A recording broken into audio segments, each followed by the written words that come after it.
There's a frequently misunderstood concept out there, and that would be fight or flight. Now, this, as a basic understanding, yes, fight, flight, freeze, and there's a couple of other F's thrown in there depending on who you're talking to. And those are all realistic, and those are also part of what it is. But more importantly, fight or flight is autonomic nervous system. So that's going to be the automatic nervous system. Not like, oh, I'm excited because I just got a puppy or something like that. This is your body responding to your typical stresses. I recently finished Connor Harris's biomechanics course. I think it's one of the best courses out there, and one of his primary emphases is bringing a person into grounding, into safety in their body and safety with their world. Why? This dials down all of these extreme responses. Now, by an extreme response, or the body being in fight or flight, it's going to give you symptoms. The symptoms range from health illnesses to mental illnesses to relationship issues too, because frankly, you're running full anxiety, you're pushing people away all day, every day. So you won't do well at work. You're going to start developing ulcers. You'll start with autoimmune issues. Every person starts somewhere. You may start with weight gain, and then you get all of your follow-ups. You get one problem after another. Why?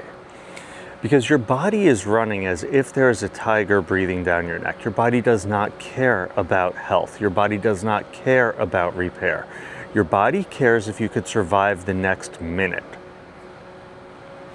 So as we begin to bring you out of that constant state of survival, and you start to come into the state of thriving, the state of presence, the state of repair, that's when your body begins to optimize. That's when your default state starts to become peace. That's when you're able to sustain happiness.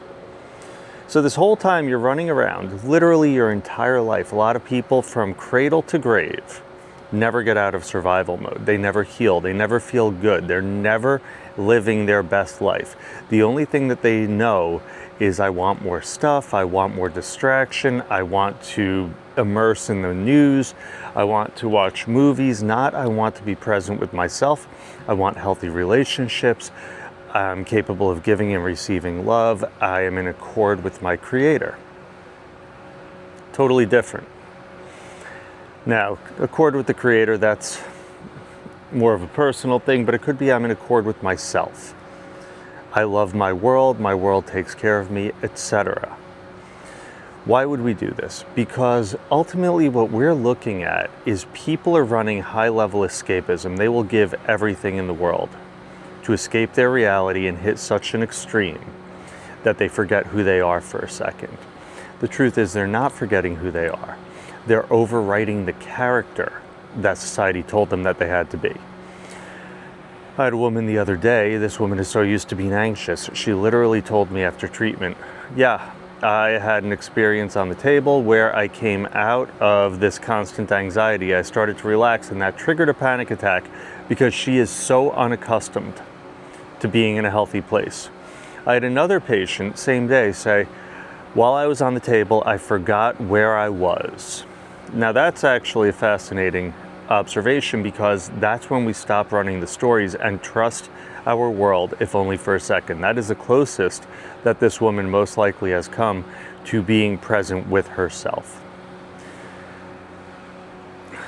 It's a convoluted way of saying it, but while we're in survival mode, we are the farthest thing from surviving. We're barely making it day to day. We truly, if we want to survive and want to thrive, it is imperative we bring ourselves into that safety, that we bring ourselves into grounding, that we bring ourselves into presence, that we bring ourselves into peace. That's where the healing begins.